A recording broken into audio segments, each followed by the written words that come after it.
Hello and welcome to this edition of Safe and Secure. We have a jam-packed show for you today. Southfield's Fire Department held a long-awaited open house and it was very well attended by the community. And you may not know that the Southfield Fire Department is trained in water rescue, and we go behind the scenes to see what kind of training is involved. Also on this edition of Safe and Secure, the appointment of 2 new young officers to the Southfield Police Department. We'll have this and more today on Safe and Secure.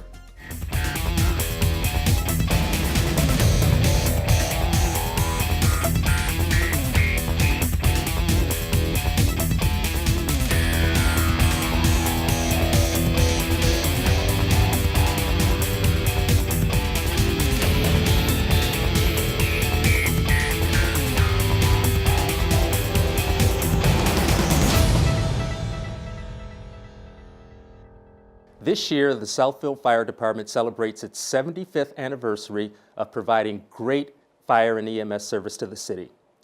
At a recent open house, the fire department reached out to the community to let them know they do so much more than just put out fires and go on medical calls. Today is our open house.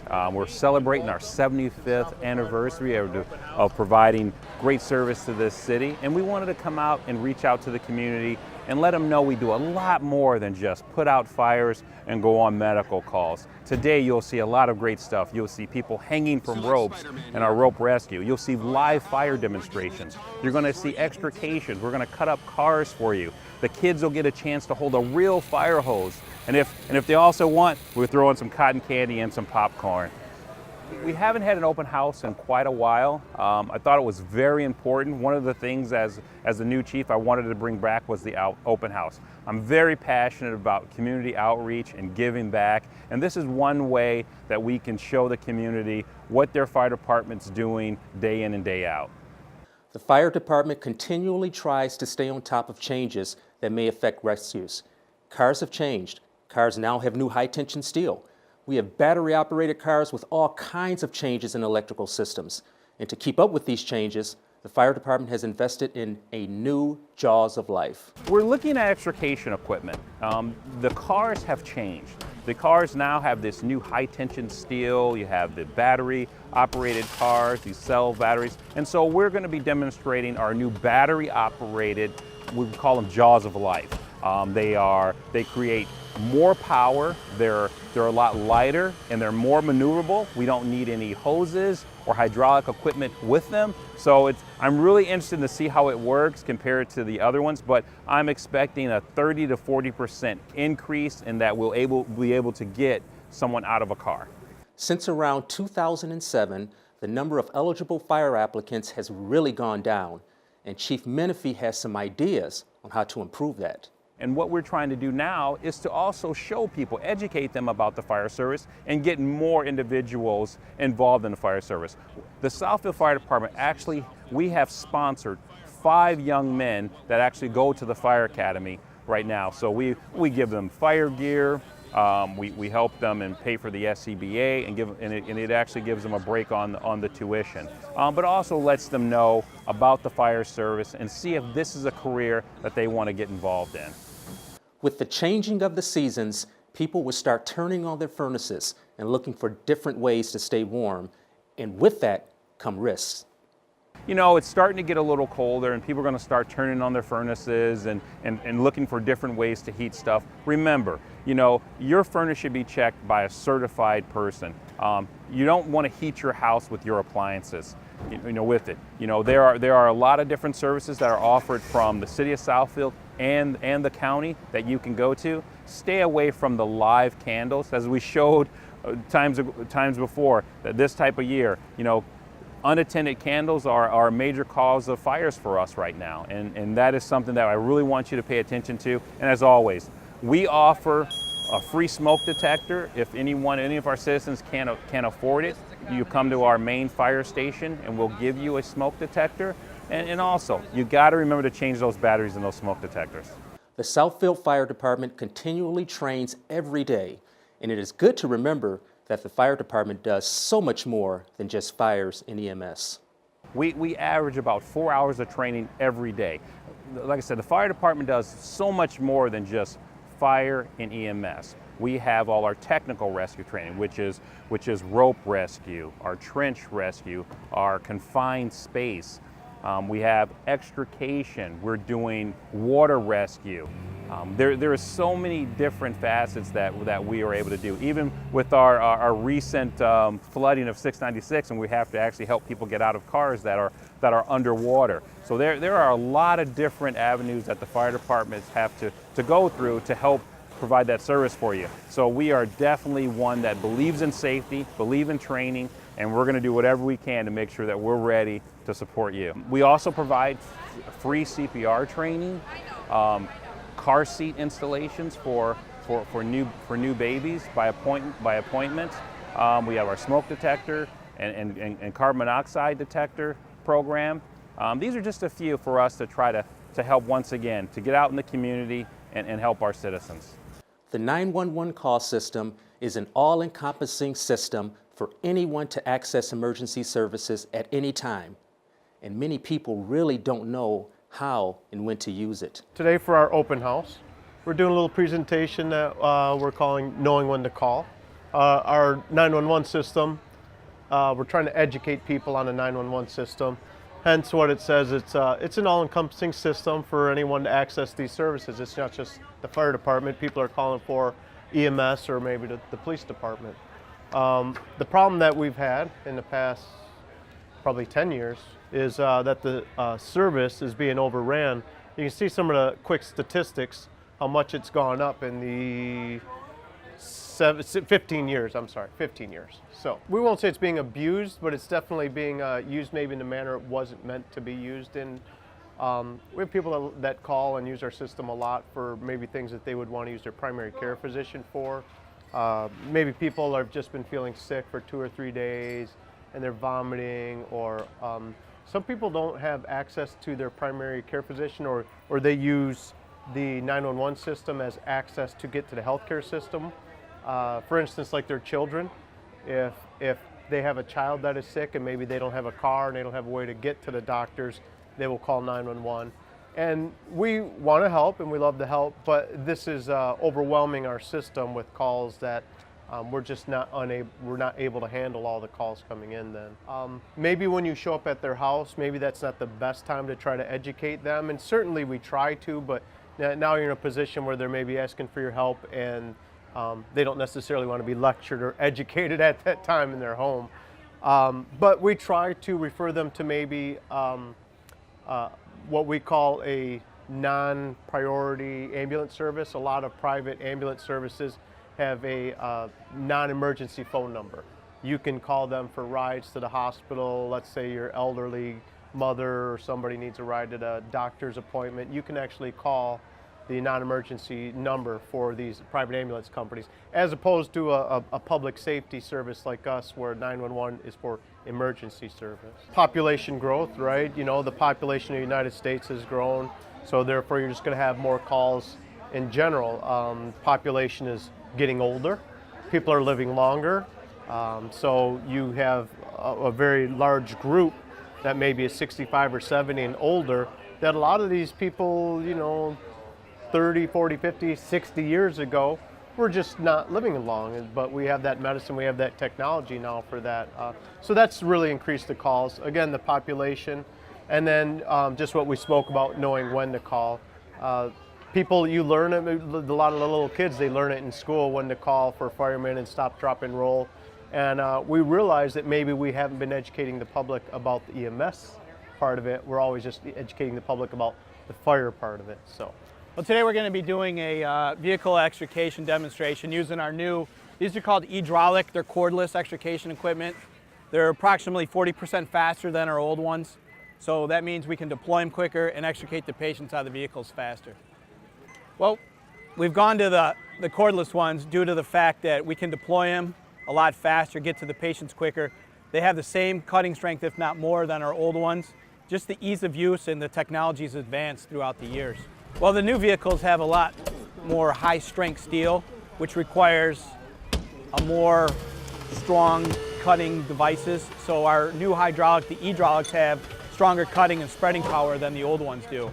before we make our cuts, we got to make sure they're not cutting through any high-powered electrical lines or any of the struts that could explode on us, hurting us or the patients inside. There's disconnects throughout the vehicles that we're trained to disconnect and cut power, and then there's certain lines in there that we got to make sure that we don't cut through. So it just takes a little bit more skill and knowledge before we jump right in on a new electric vehicle or hybrid. The hydraulic is going to be our first set. They're going to be on engine 5. So engine 5 responds to all vehicle extrications in the city along with that first in station. So we'll have these on all of our extrications from the point we get them until the future. And I know our goal is to replace all of our old hydraulics with the hydraulics on every engine. From a personal standpoint, being in the business for 23 years, 18 with Southfield, this is a game changer for us. There's no longer any cords, the generator to run them. You don't have to worry about the fuel, the hydraulic oils. All we do is grab them, make sure the batteries are charged, and they're good to go. They work for about 45 minutes per battery. It has been a few years since the fire department has held an open house, and residents were more than ready for this one. I took my son to the park in Southfield, like on 8 Mile Evergreen, and a firefighter was there with his family playing, and he invited me to come here Sunday. I actually liked how they set that van on fire and they put it out so the kids can see how quick a fire can escalate. My friend actually had a space heater. She had too many plugged up and her house caught on fire. Yeah. Wasn't nobody there at the time, so she was safe, but they put the fire out immediately, so only like half her house was damaged. I love this event. I love seeing the kids coming out to experience new things. I think they should do this every year, and I really love it. I came here today with my 4-year-old and my 2-year-old, and they were all excited to see fire trucks, because of course that's what that age loves. It was really fun. They all got fire hats, and the presentations were really cool. The way they took apart the car, they literally took the entire roof off. That was really cool. It shows me that we've got reliable guys on staff, and I see that they do a great job. I just thought it was terribly interesting. I think if you were a little kid especially, this would be just wonderful. They had treats and food, and they had all of these, the hoses with the houses are just charming, and the demonstrations were excellent. It was well run and it was well organized. It was really a delight. And the residents, any number of them, I heard the parents were so delighted that all of this was great. We had a neighbor who had a fire in their backyard, and they responded immediately and got over there. And also there's been a couple people from church that have had health issues, some of the elderly residents, and it is an excellent response time. I mean, we're very proud of our Southfield Fire Department. Excellent. It's just a real crowd pleaser and something special for the residents of Southfield.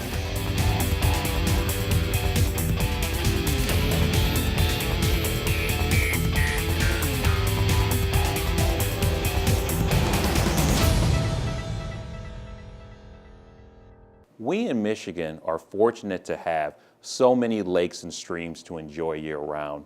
Between having fun and checking out the lifeguards, most people don't think about water safety, but they should. For people between the ages of 5 and 24, drowning is the second leading cause of accidental death. It doesn't have to be that way though.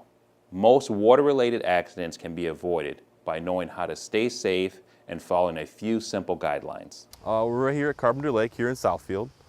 This is our biggest lake in the city and one of our major water hazards. Water safety is a major concern in Southfield. We have a lot of pools here in the Southfield for some of our residents. On average, last 3 years, Southfield has had 7 drownings. And on average in the year in the United States, there's 10 pool drownings a day. The fire department every year does annual water training. We do ice rescue training in the winter time. We are trained to handle rescues at the surface of the water and from the shoreline.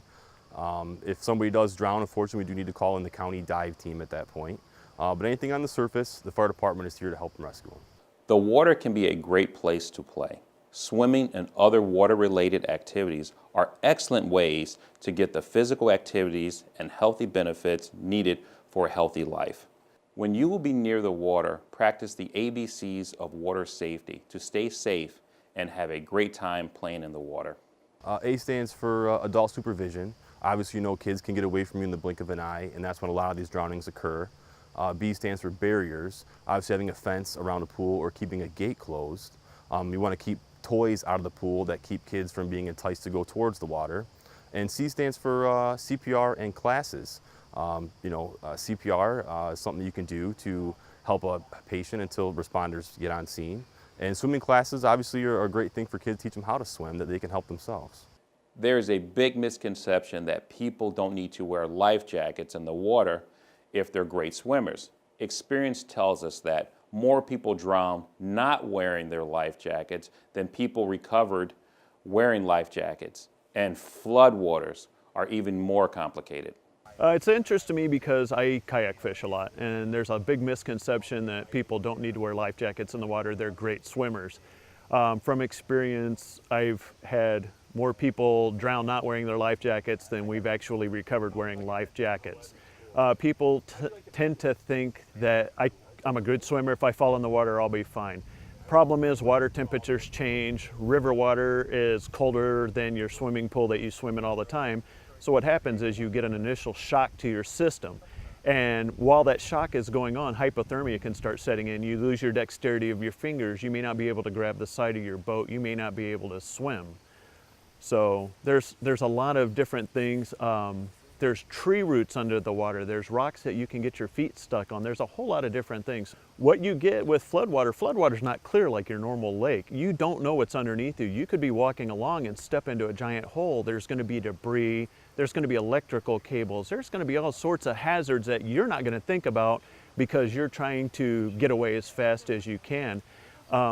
The problem with your floodwaters is just phenomenal. You never know what you're going to get into. You never know how fast it's going to rise. You never know how fast the current's going to pull you. And up here in Michigan, where we have fast-moving rivers that are channeled, the water can be going pretty fast.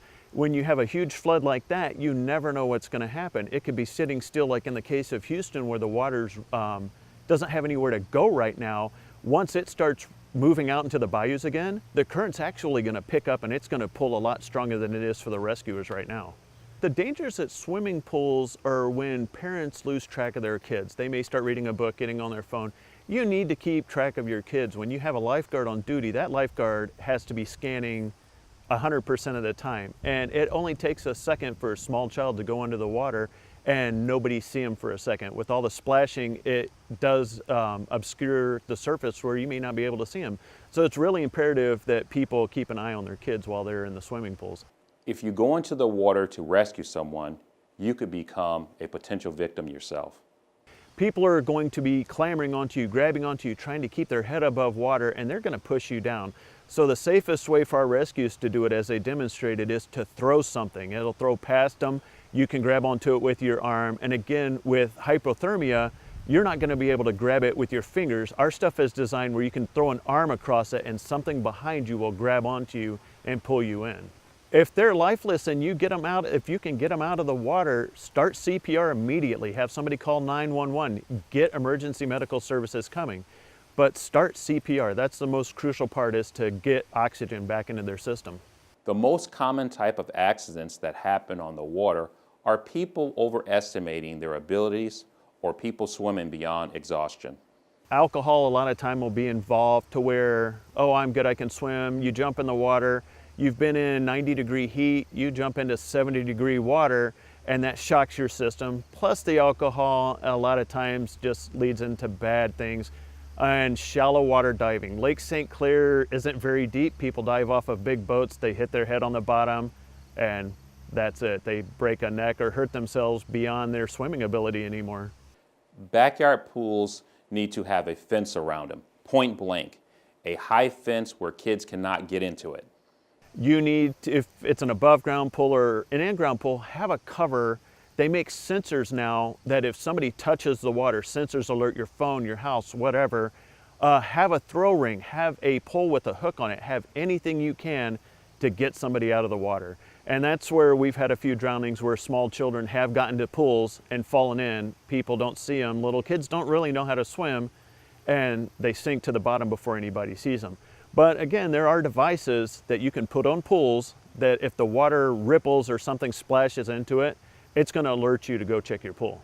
The Carpenter Lake Nature Preserve is located on 10 Mile Road, just east of Inkster Road, along the ravine branch of the Rouge River.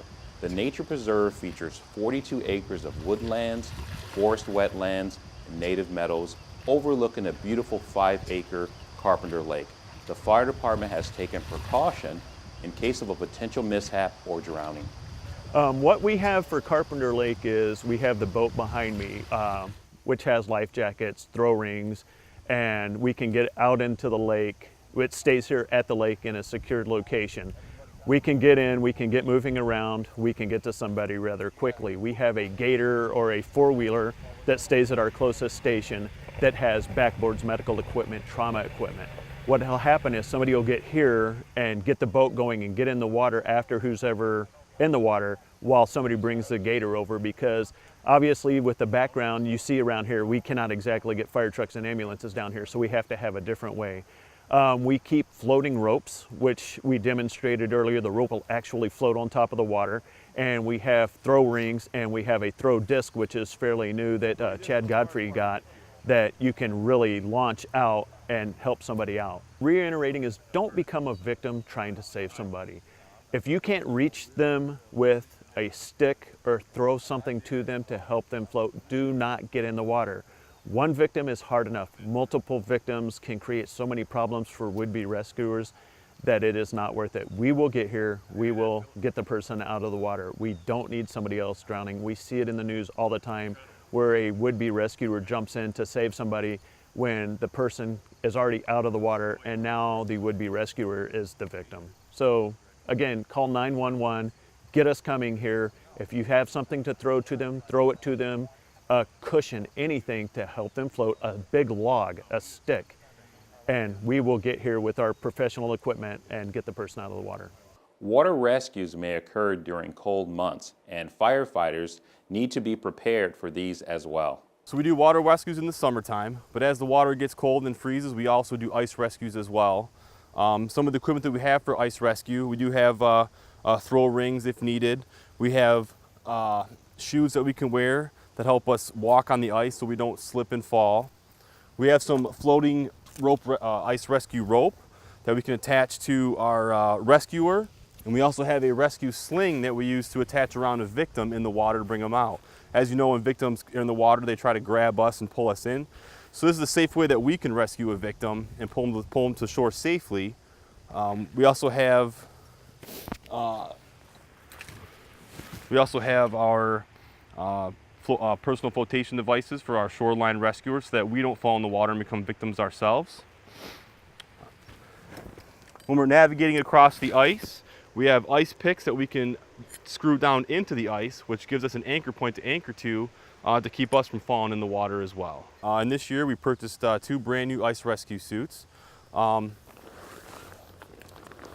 can be used for ice rescue and cold water. It's a full exposure suit that encapsulates our body completely to keep us out of the cold water.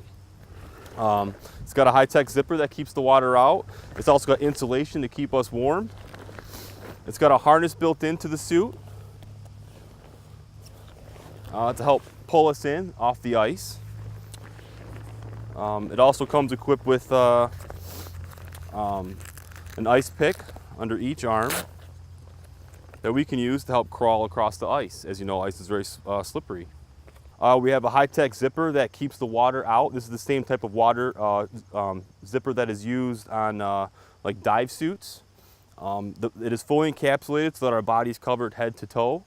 It's got a hood on the top to keep our head warm, and also has reflective tape all over that makes us more visible in low light settings. And each arm is equipped with a ice pick that help us to grab the ice and move across, and it's retractable so that it doesn't puncture our suit. Inside the suit has a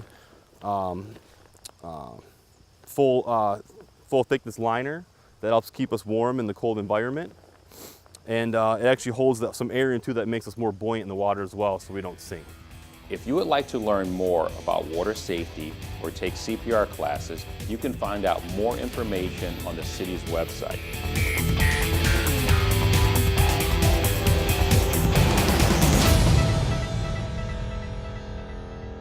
The Southfield Police Department recently appointed 2 new officers to the force. Welcome to the promotional or the appointment of 2 new young officers to the Southfield Police Department.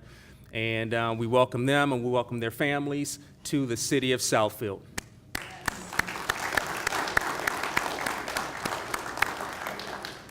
But before we get started with the ceremony, I'd like to call up the mayor of the city of Southfield, Ken Siver, for a few words. Good morning. Raymond and Juan, congratulations on joining a very fine police department. I wish you a long and successful career here. I wanted to say that I say a lot of the same things every time we have this ceremony, that, and especially to your family members.